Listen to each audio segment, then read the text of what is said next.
Hello, my dear friends. So today we are here to start our voyage in the next part of the life of Sri Ramakrishna Paramahansa Dev. So let's start.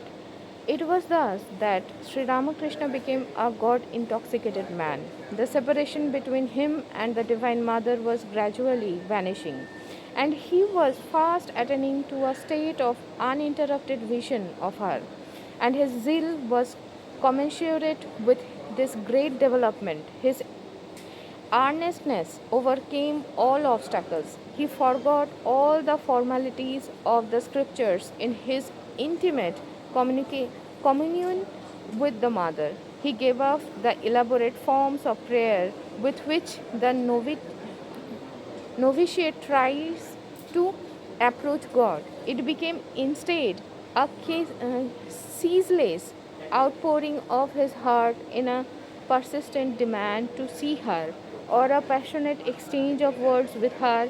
He no longer kept himself at a respectful distance from the image, or approached it with a timid heart, or made prostrations as he entered the temple. Who acts thus with his own mother? Is she an object of awe to her son?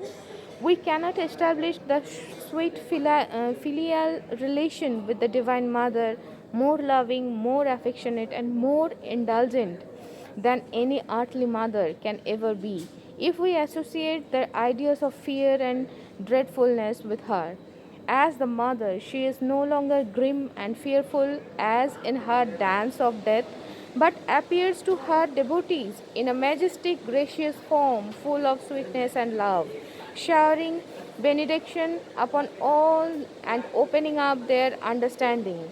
This was the blessed mother whom Sri Ramakrishna Deva had realized. Hriday was able to give many interesting details of those days. He used to say, whenever one entered the temple, a thrill would be felt, especially when my uncle was worshipping, as though there were a living presence there. I could never resist the temptation of watching him. His strange manner of worship filled me with wonder and reverence at the same time.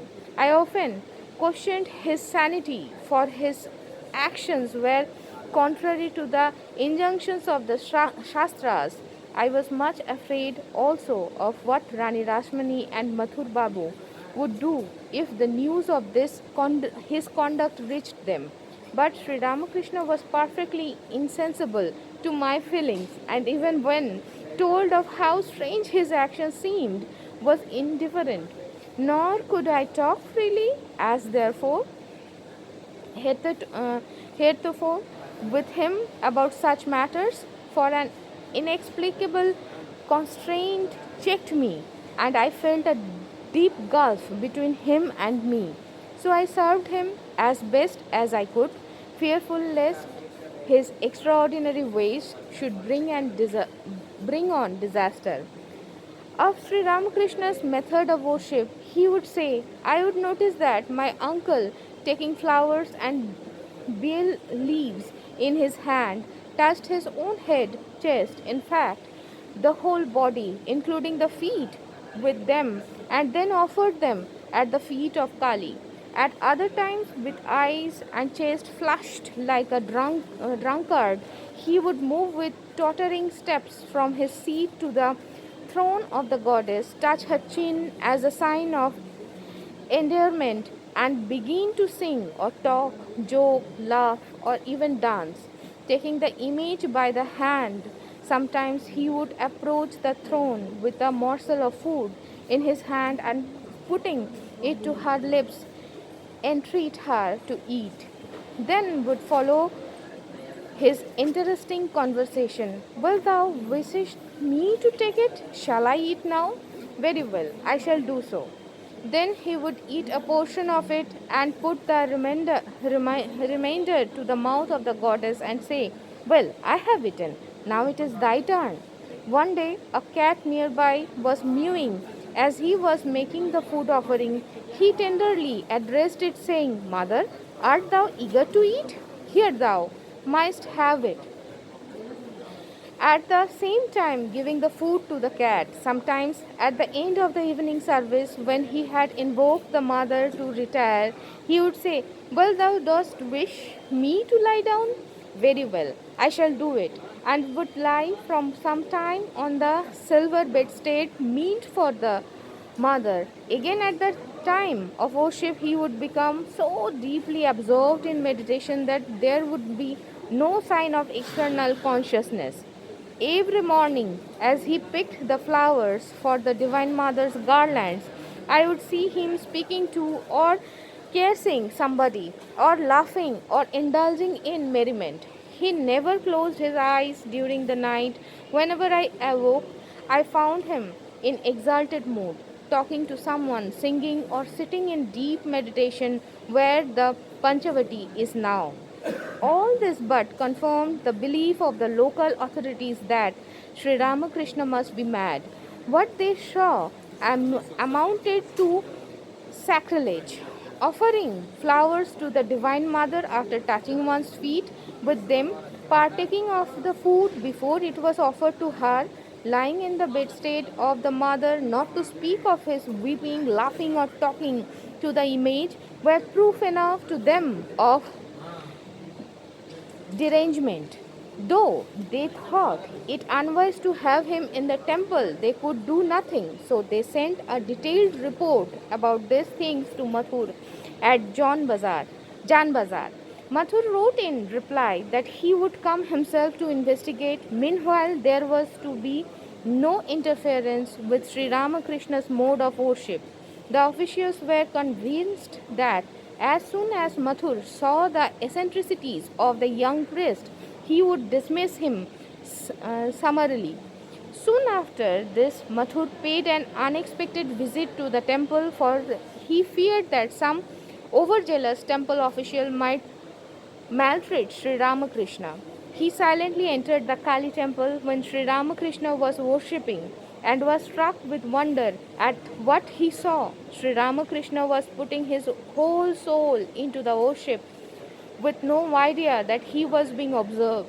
It did not take Mathur long to decide that Sri Ramakrishna's method of worship was the outcome of a genuine and profound love for the Divine Mother, the like of which is seldom encountered.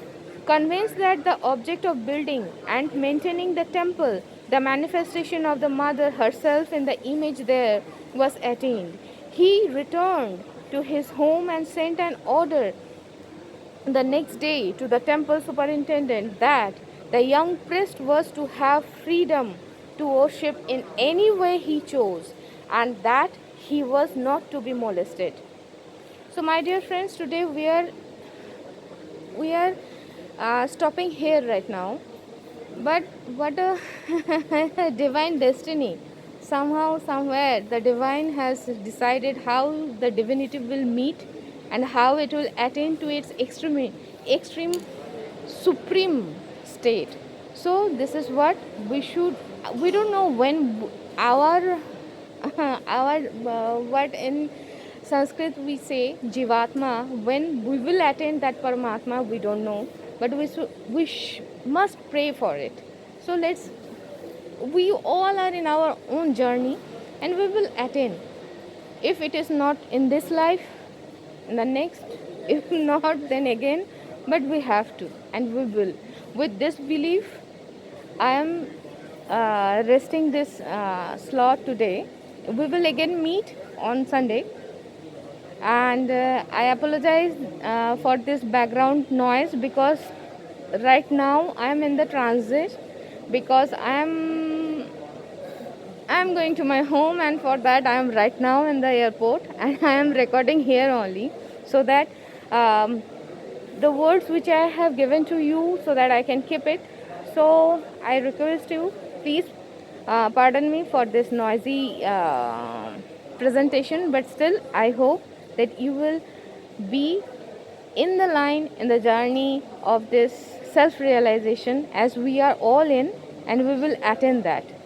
With that prayer, I am resting this part today. So, Shubhamastu.